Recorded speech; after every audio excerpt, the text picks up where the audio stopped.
Sino? Peter, Paul, and Mary. Really? Yeah. Ano matandaan? Hindi ko na matandaan. Nag-volunteer sila. They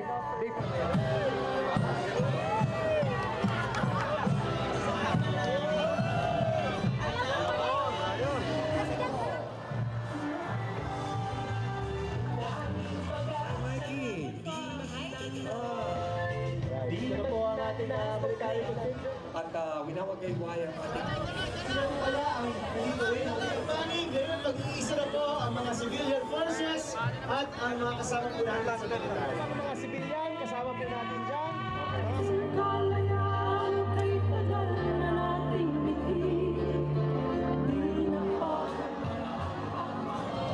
From generation to generation. Highly symbolic of sorts regarding the spirit of EDSA. Winawagay-way po ngayon sa Pagatakan. On the 25th year, The peace that was meant to be.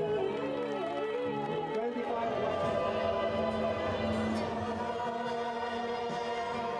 Tropical Storm Ondoy on September 26, 2009. For the courage of self-sacrifice, as na tinatanggap ang parangal na to para sa kanya.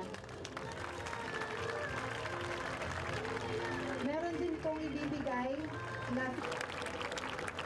Tatakbo na nakarang henerasyon ng EDSA ang naharap sa kontrobersya ang hanay ang buhay. matsaklaman